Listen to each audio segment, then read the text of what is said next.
Hello buddy, it's San here, engineer, MBA, and investor. And today's video, I want to talk about what is going on in the markets, talk about specific CRISPR companies, talk about genomics as a whole, biotech as a whole, and sort of give my perspective and hopefully help at least one of you navigate through these hard times, right? So let's jump right into it, right? First of all, I do want to mention Happy Easter to everybody. A lot of people are still off today. It's Monday. It's a beautiful Monday in Montreal. It is a sunshine. I came to Montreal just for a few days over the long weekend. I am, of course, going back to Toronto shortly. But the point here is that it is beautiful here in Montreal, and hopefully wherever you are, it's beautiful as well. For those who are working today, hopefully you guys are working really hard. For those who are off, hopefully you guys are having a beautiful time. And basically, what I wanted to do today is talk to you guys, not really show anything like on a remote screen or talk about like specific article or whatnot.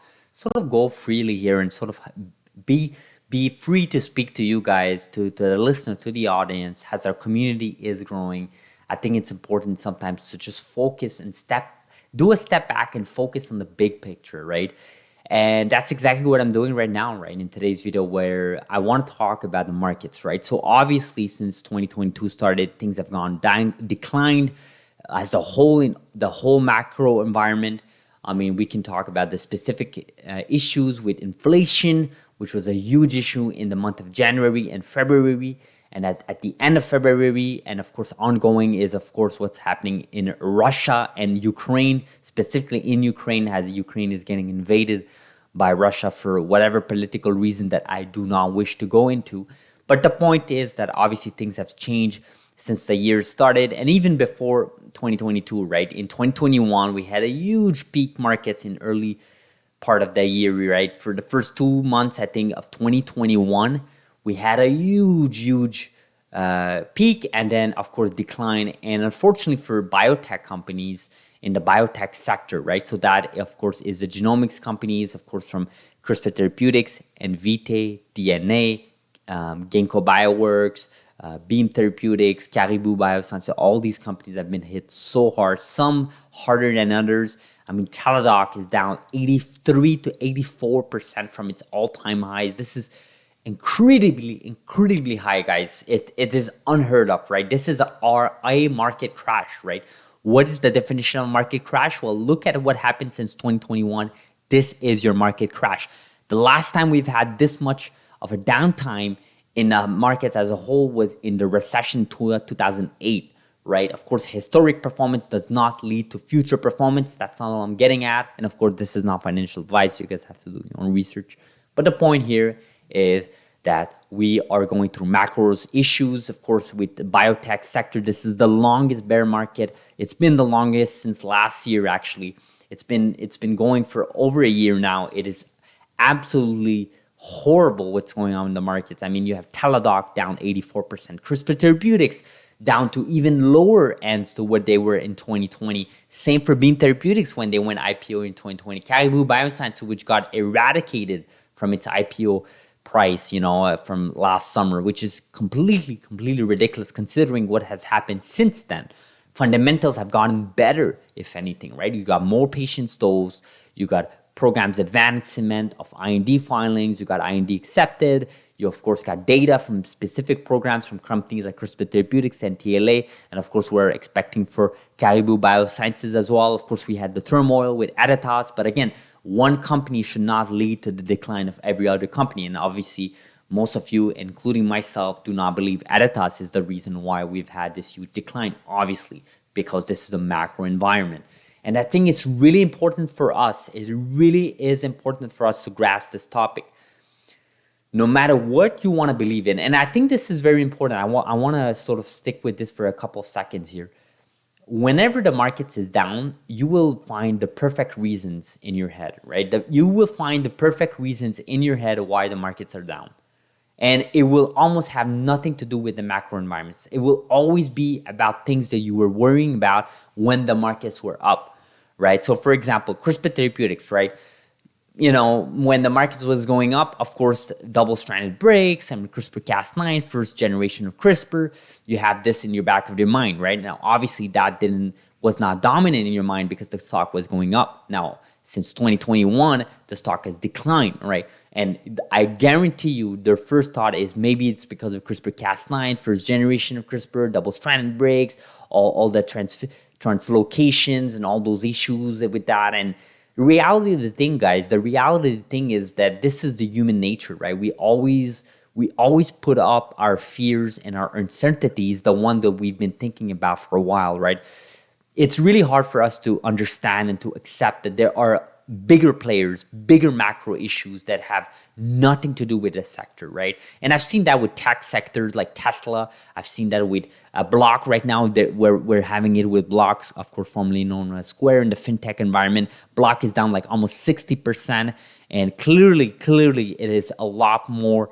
It's been like it's down to its 2020 levels, I believe, and I would argue that since 2020, this company has gone way up. Fundamentals have changed for the better. I mean, for starters, the CEO became a full-time CEO. Of course, I'm talking about Jack Dorsey, who left Twitter.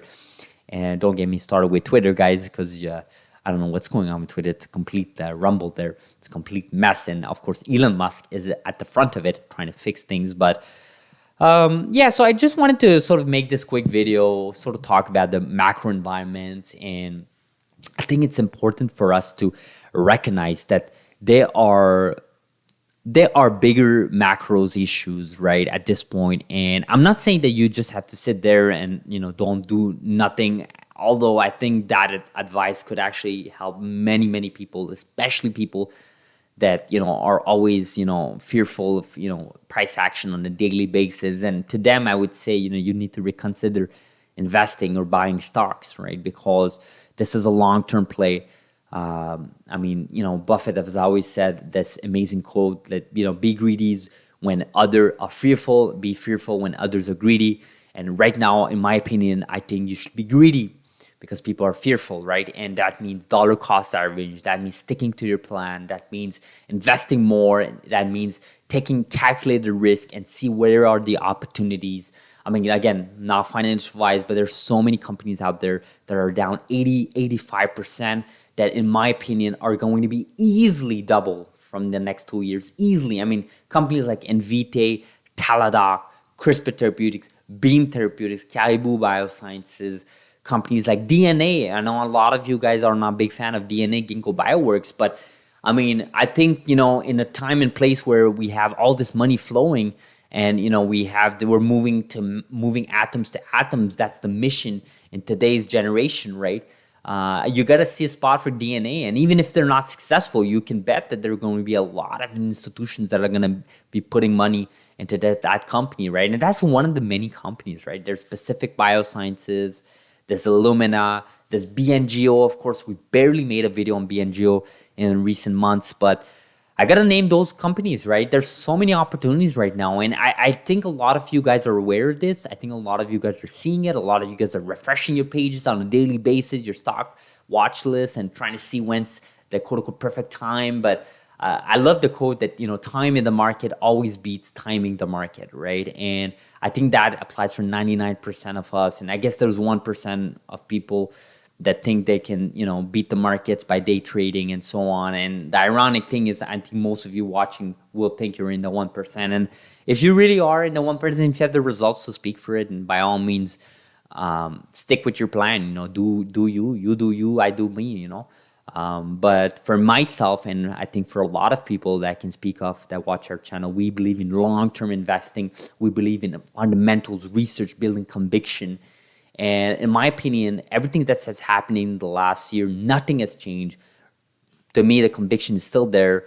I'm always researching. I'm always listening to interviews. You guys see me going through my videos, looking at articles, learning. That is the purpose of all of this, right? I mean, what's the point of doing all of this if you're not going to go, all in? This is something, I maybe for another time, another video, but I mean, if you're going to spend so much time watching videos and investing your hard-earned money, a lot of you have like blue-collar jobs and work really, really hard that you could be spending on restaurants and on Prada items or Gucci or Balenciaga and all those brands. But you're investing in these companies. You're putting a bet on it for next 4 to 8, 10 years. I think the most you can do is keep learning, research, build more conviction.